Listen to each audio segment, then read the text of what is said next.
मोनदों जेसेबां आङो फरायसालिफ्राव गिदिंबाय बे फरायसालिफोराव गिदिंनायफोरनि गेजेराव बेवहाय मोनसे माने साबसिन आं डिसिप्लिनखौ नुदों। बिनिफ्राय गार्जेनफ्राबो खोब बुरजायै बाहागो लादों आरो जिथु थासारि जायगा नैबे जिथु बाउन्डारि बे बाउन्डारियाबो माने इमान गिदिर इमान गुवार जायगायाव बे फरायसालिखौ गायसनदों माने खोब मोजां जादों। दा जियानो जा आङो गोलाव बिबुंथि लाखिनो नागिराखै, दहायनो बुंखाबाय नोंथांमोना बाबाय जानो हागौ। दाखालि दिल्ली महा उत्सवआव आङो थांदोंमोन। बे दिल्ली महा उत्सवआव सासे गथ'आ आंखौ नुहुरनानै होसोबोदों। होसोनानै खुलुमफैदो, खुलुमबाय सार होननानै। अ खुलुमबाय दे। बे गथ'आ बुंबाय, सारा आंखौ सिनायदोंना होननानै। आंथ' सिनायनो हायाखै। सारा सानसेखालि जोंनि बिजनियाव जोंनि स्कुलाव थांदोंमोन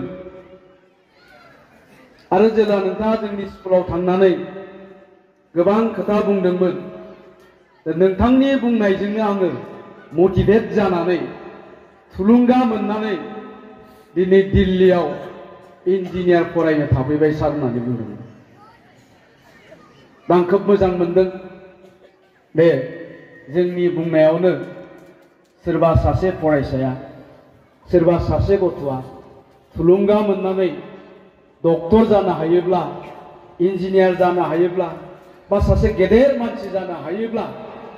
बिनिख्रुइ साबसिन गोजोनथावसिन बाथ्रा थानो हाया। दा आं बेखायनो फरायसाफोरखौ बुंगोन, बेवहाय जेसेबां फरायसाफोर दङ, दा जोंनि माबा मोनसे बुंनायजों नोंसोरो थुलुंगा मोननानै इयुनाव माबा मोनसे जानो हायोब्ला जोङो थारैनो गोजोननाय मोनगोन। मानोना बे फरायसालिखौ गायसननायनि थांखियाबो बेनो। आङो मिथिगौ बे फरायसालिखौ गायसननायनि आन्दोआव माखासे सेन्टिमेन्ट दङ। बे फरायसालिखौ 100% कमार्शियेल पार्पसनि थाखाय गायसनाखै। बिनि आन्दोआव मोनसे सेन्टिमेन्ट दं। बे सेन्टिमेन्टआ जाहैबाय जोंनि इयुन जोलैफ्रा, जोंनि फरायसाफ्रा जाहाथे खम बेसेनाव क्वालिटि एजुकेसन लानो हायो। जाहाथे जोंनि ओनसोलनि, नोंथांमोननि नैबे ओनसोलनि गोरिब गुन्द्रानि फिसाफ्रा बेबायदि खम बेसेननि स्कुलाव फरायनानै क्वालिटि एजुकेसनखौ लानानै जाहाथे साफा साफा गेदेमा सुबुं जानो हायो, गावबा गावखौनो गायसननानै लानो हायो। बेबायदि माखासे सेन्टिमेन्टजों बेफोरबायदि फरायसालिफोरखौ गायसनदों। बियो बाथौ गौथुमजोंनो जा, इउएन एकाडेमिजोंनो जा, गोबां माखासे जोंनि फरायसालिफ्रा बेबायदि सेन्टिमेन्टखौ लानानै गायसननाय दङ। दा बेखायनो आङो बेवहाय थानाय साफ्रोमबो फरायसानि बिगोमा आरो फरायसाफोरखौ बुंगोन जे नोंसोरो जिउआव नाजानाय थायोब्ला, जोङो जुदि गथ'फोरखौ माबा मोनसे खालामनो जुदि नाजायोब्ला जोंनि फिसाफोरखौ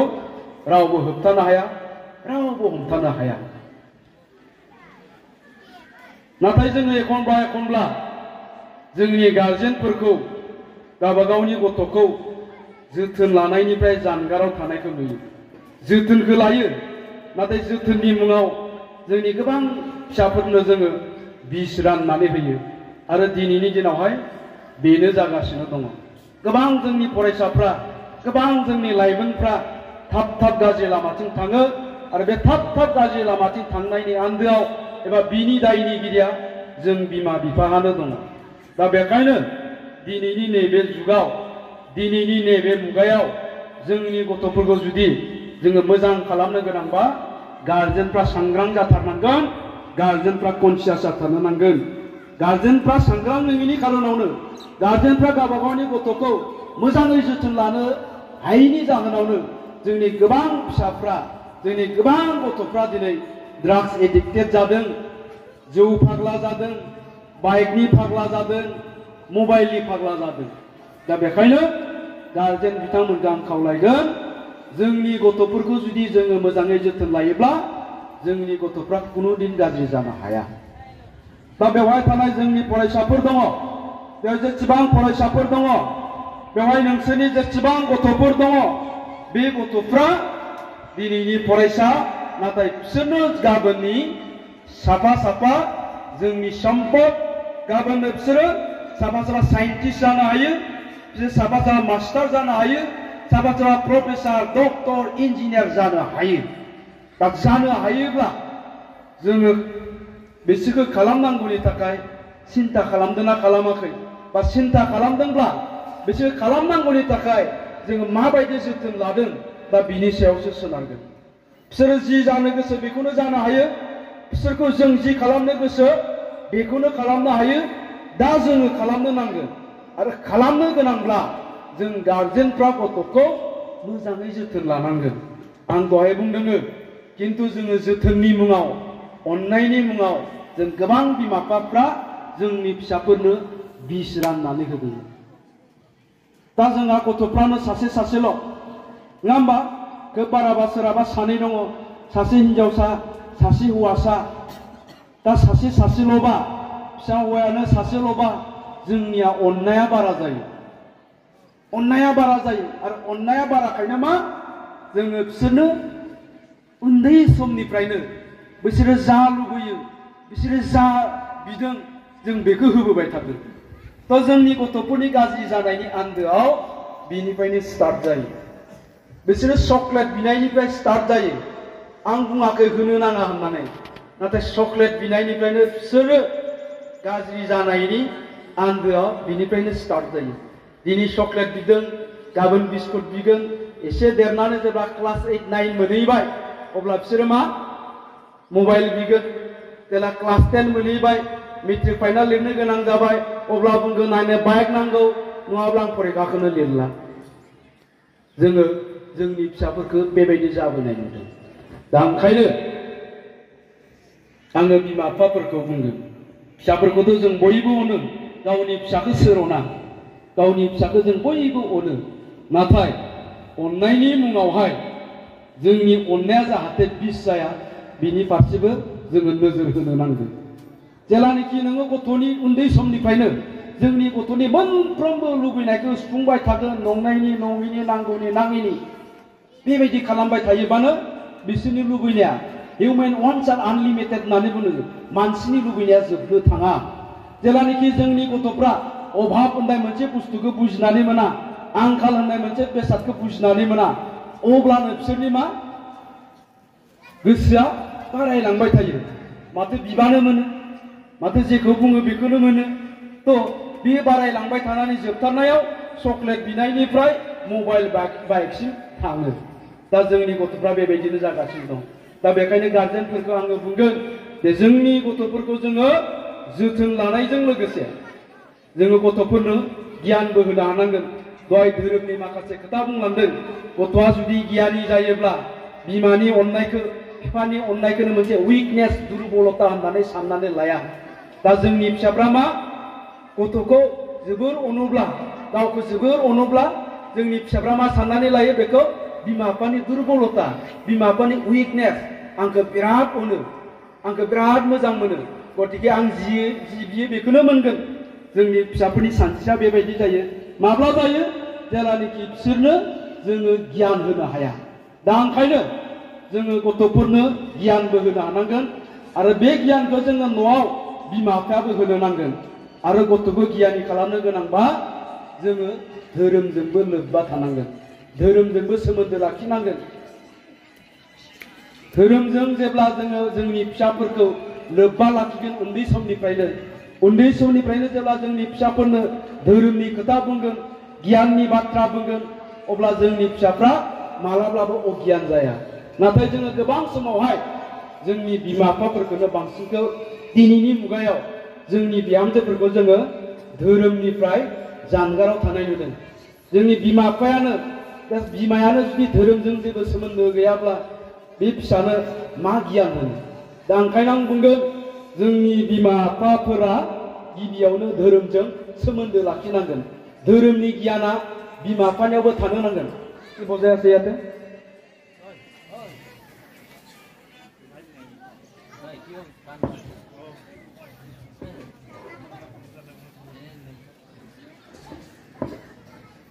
बिमा बिफाया जेला गियानि जागोन अब्लासो जोंनि गथ'फ्रा गियानि जागोन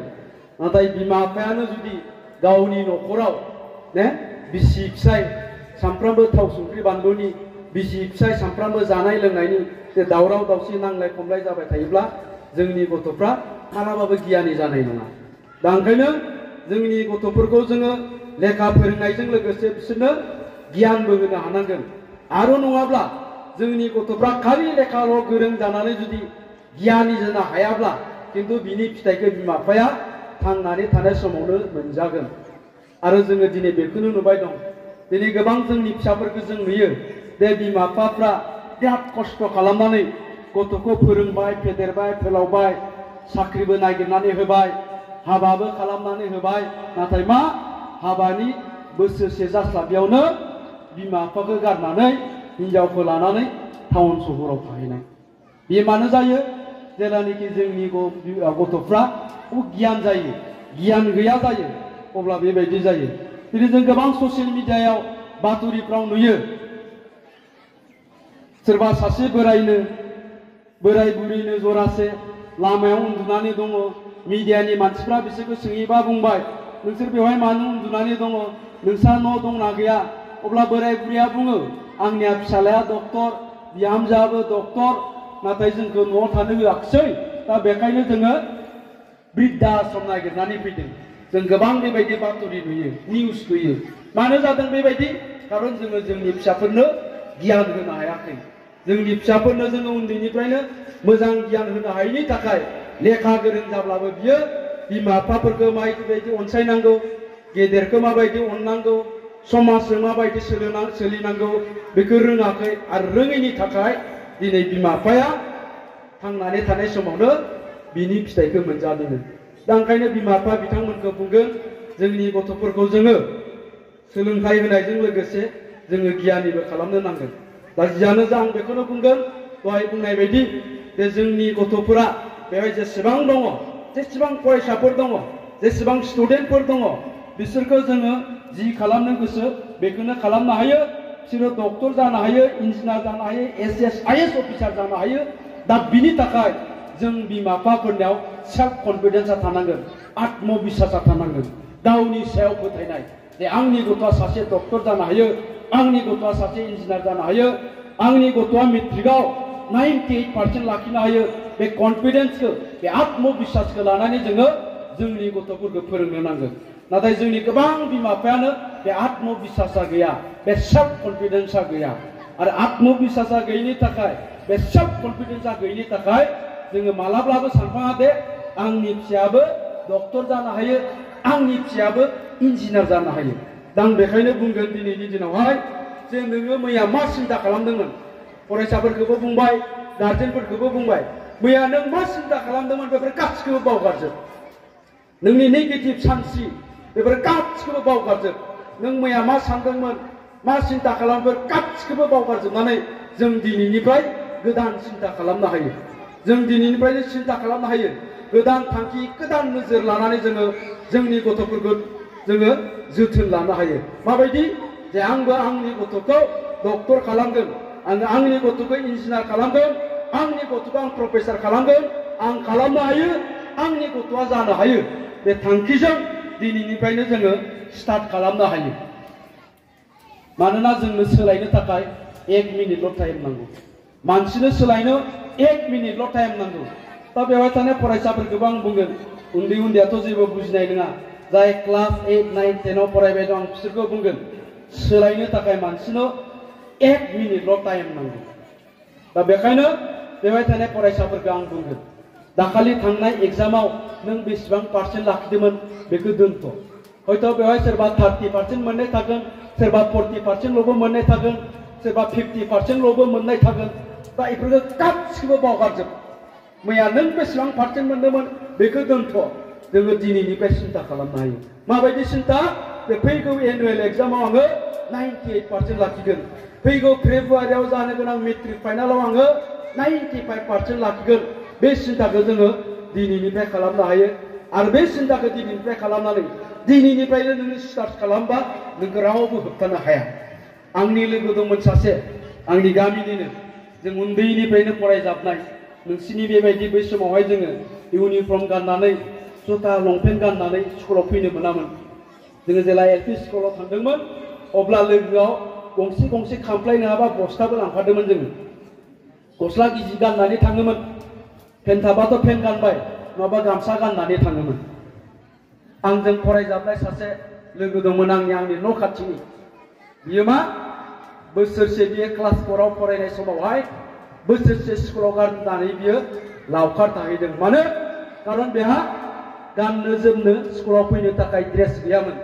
दा बेखायनो बियो बोसोरसे स्कुलखौ गारनानै लावखार थाहैदों आरो फैफिननानै बियो जोंजों क्लास 5आव एडमिशन लाफैफिनदों लावखार थाना फैनानै जिखिनि माइ मोनबोबाय बेखौ फाननानै ड्रेस बायनानै दानिया बे गथ'आ मा क्लास 6 मोनजासिम गावनि नामखौ मोजाङै लिरनो रोङामोन बे क्लासाव बयनिबो उनाव जिरायोमोन आरो बिनि रल नाम्बारानो बयनिबो लास्टआव थायोमोन नाथाय जेब्ला क्लास 6 मोनबाय क्लास 6नि एनुवेल एग्जाम जालांबाय रिजाल्ट होबाय अब्ला रिजाल्टआव मा जाखो रिजाल्टआव बियो रल नाम्बार 1 जानानै फैबाय आङो रल नाम्बार 1 जायोमोन किन्तु क्लास 6निफ्राय जेब्ला क्लास 7आव प्रमोशन जाबाय जाय मानसिया गावनि नामखौ मोजाङै लिरनो रोङामोन बे रल नाम्बार 1 जानानै आङो रल नाम्बार 2 जादों आङो गोमोबाय माबोरै जाखो बेलाय बेथ' गावनि नामखौनो मोजाङै लिरनो रोङामोन माबोरै रल नाम्बार 1 जाखो हयथ' 10 11 12 माबा मोनसे जाथारनांगौमोन माबोरै रल नाम्बार 1 जाखो अब्ला आं बुंदोंमोन बेखौ हैद नोंलाय नखल लादों नामालै हैद मा नखल लालाबायनोब्रा माबोरैथ' रल नाम्बार 1 जाखो अब्ला बियो आंखौ बुंदों बारा गेदेर नामोन नों बायदि जागोन बे समाव एसे गेदेर जायोमोन जोंनिया अब्ला बुंबाय बियो आंखौ आङो थांखि लाबायलै होनना बुंबाय मा थांखि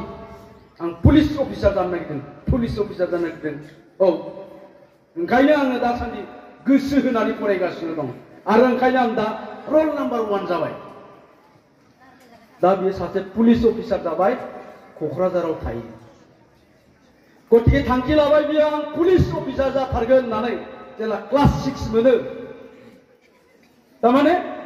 जोङो नुबाय बियो हरसेनि गेजेरावनो चेन्ज जादों दा गतिके मानसिनो सोलायनो 1 मिनिटल' टाइम नांगौ दा बेवहाय थानाय साफ्रोमबो फरायसाफ्रा दा मोनानि गेजेरावनो सोलायनो हायो चेन्ज जानो हायो जे आङो फैगौ एनुवेल एग्जामाव 100आव 100% लाखिनोसै फैगौ फेब्रुवारिनि मेट्रिक फाइनालाव आङो 98% लाखिनोसै आं पजिशन लाखिनोसै 10th टपआव आङो थानोसै बयबो बे खोथाखौ सिन्ता खालामनो हायो आरो बे खोथाखौ जुदि नों सिन्ता खालामबायब्ला दा मोनायावनो नोङो चेन्ज जानो हायो दा मोनायावनो नोङो सोलायनानै थागोन दा बेखायनो आं बुंनो बेवहाय थानाय साफ्रोमबो फरायसाफोरखौ नोंसोरो जि जानो गोसो बेखौनो जानो हायो नोंसोर जि मावनो गोसो बेखौनो मावनो हायो नोङो डक्टर जानो गोसो डक्टर जानो हायो इन्जिनियार जानो गोसो इन्जिनियार जानो हायो एसएस जानो हायो आईपीएस अफिसार जानो हायो आईएएस अफिसार जानो हायो दा जानांगौनि थाखाय किन्तु थांखि थानांगोन नाथाय जोंनि गोबां फरायसाफोरनियाव स्पेसियेलि आं बुंबाय जोंनि बर' फरायसाफोरनियाव नैबे थांखिया गैया जोंनि बर' फरायसाफ्रा जेला सोङो नोङो फरायनानै मा जानो नागिरदों गोनो गोथो जायो आं मा जानो नागिरदों मा जानो नागिरदों होननानै सोंथारबा खर' खुनानै आर्मि होननानै बुङो दानि बेहा जेबो साननाय गैया खुगायाव थाब फैयो आर्मिया दा गतिके नोंहा थांखि गैयाब्ला नों मानो लेखा फरायो जों जे बाजाराव थाङो बाजाराव मानो थाङो जोङो बाजाराव जोंहा दिनै न'खराव मैगं थाइगं नांगौ दिनै संख्रि गैयानो दिनै बानलु गैयानो दिनै थाव गैयानो ओंखायनो जों बाजाराव थाङो बाजाराव थांनायनि थांखिया बे बाजार खालामहैनांगौ थांखि गैयाबासो जों रावबो बाजाराव थाङा थिग बेबायदिनो नोंसोर बे स्कुल फरायदों नोंसोर बे लेखा फरायदों थांखि थानांगोन नों मानो फरायदों आं मास्टार जानो नागिरदों नों मानो फरायदों आं प्रफेसर जानो नागिरदों नों मानो फरायदों आं डक्टर जानो नागिरदों बे थांखिया थानांगोन आरो नोंसिनाव जानो हानायनि टेलेन्टआ दङ केपासिटिया दङ पावारा दङ दाना बे टेलेन्टखौसो जोङो बायजोआव दिहुनना लाबोनांगोन नोंसिनि गोरबो सिङाव हाबसोनानै थानाय जोंनि फिसाफोरनि गोरबो सिङाव हाबसोनानै थानाय जे टेलेन्ट डक्टर जानायनि इन्जिनियार जानायनि एसएस आईएएस आईपीएस अफिसार जानायनि बे टेलेन्टखौ जोङो बायजोआव दिहुनना लाबोनांगोन दा बेखौ जों माबोरै बायजोआव दिहुनना लाबोगोन जे जोंनि बिमा बिफायानो जुदि गावनि सायाव फोथायनाय गैयाब्ला जोंनि बिमा बिफायानो जुदि सानफेराब्ला आंनि गथ'आ डक्टर जागोन इन्जिनियार जागोन दा गतिके जोङो बिसोरनि गोरबो सिङाव हाबसोनानै थानाय बे टेलेन्टखौ दिहुनना लाबोनो गोनांबा बिमा बिफाया सेल्फ कनफिडेन्स लानानै गावनि सायाव फोथायनायखौ लाखिनानै जोङो गथ'फोरखौ जोथोन लानांगोन गथ'फोरनो जों सिमां होनांगोन आफा फैगौ मेट्रिक फाइनालाव नोङो 90% लाखिनांगौ आरो नोङो लाखिनो हायो मानोना आं नोंखौ डक्टर खालामनो नागिरदों आं नोंखौ इन्जिनियार खालामनो नागिरदों होननानै जोंनि गथ'फोरखौ बुंबाय था बिसोर रावबो हमथानो हाया आङो दिनै सासे एक्टर नोंथांमोना आंखौ फैलाजे बरगयारी होननानै मिथिगौ फैलाजे बरगयारियाथ' आंना सिनेमानिसो नाम फैलाया खिन्थु आंनि गुबै मुङा जोंस्रां ब्रह्म आरो आफा दोननाय मुङा जितेन्द्र ब्रह्म आंहाबो उन्दैनिफ्रायनो एक्टर जानायनि सिमां दंमोन मोननै सिमां दंमोन आंहा एक्टर जानाय आरो मोनसेया जाहैबाय नोंथांमोननि सिगाङाव दा आं जेरै लेक्सार होनो मोनदों एसे लिडार सेरेब जानाय बेबायदि सिमां दंमोन दा आंना मोननैयाबो जादों आफाया आंनि मुंखौ जितेन्द्र दोनदों दाना जितेन्द्रआसो जोंहा बेवहाय थानाय गोबां सिनियर मानसिया मिथिगोन बै समनि 1980-90 मायथाइ समनि बलिउडनि star film star actor Jitendra Dharmendra Rajesh Khanna मोननि दिननि जितेन्द्र बै एक्टरनि नामै आंनि आफाया आंखौ जितेन्द्र नाम दोनदों बेनिफ्राय आं जेला एसे देरबाय बे बाबुमोन बायदि जाबाय अब्ला आफाया बाजाराव थांनानै बाजाराव ओंखारनाय बयनिख्रुइबो देरसिन ना मागुर खुसियाफोरखौ बायना लाबोयोमोन बायना लाबोनानै आइखौ बुङोमोन बेखौ अनलाजों संनानै हो नैबेखौ थाइगिरजों संनानै हो बेखौ सबायजों संनानै हो बेबा बयनिख्रुइबो माने गिदिर गिदिरसिनखौ नायनानै खुरैफा गाहाम आंनो हायनानै होयोमोन आइया आं ओंखाम जानायखौ आफाया नायबाय थायोमोन इसेबां गोथाव ओंख्रि ना मागुर आंबो थिगसे जायोमोन अब्लाथाय आफाया आंखौ बुङोमोन बेसेबां जानो जा बेटा बेसेबां जानो जा किन्तु एक्टर जानांगोन दे नोङो बेसेबां जानो जा किन्तु एक्टर जानांगोन सानफ्रोमबो बेबायदि बुंबाय थायो सानफ्रोमबो रद' माने ना बेदर जाहोबाय थायो जानाय टाइमाव ओरै नायनानै बेसेबां जानो जा किन्तु एक्टर जानांगोन दे दा बेबायदिनो आफाया एक्टर जानांगोन बाय थायो गामियाव आङो जेलानाखि लोगोफोरजों गेलेहैयो लोगोफ्राबो आंखौ ओइ एक्टरल' होननानै बुंबाय थायो आरोखि अब्ला आङो सिन्था खालामबाय आफायाबो एक्टर जानांगोन होनबाय थायो लोगोफ्राबो एक्टर होननानै गाबज्रिबाय थायो दा आं एक्टरखौनो जानोसै होननानै आं सिन्था खालामबाय उन्दैयावनो आं एक्टरखौनो जानोसैलै मोनसे साननाय फैबाय आंनाव बेनिफ्राय बै समाव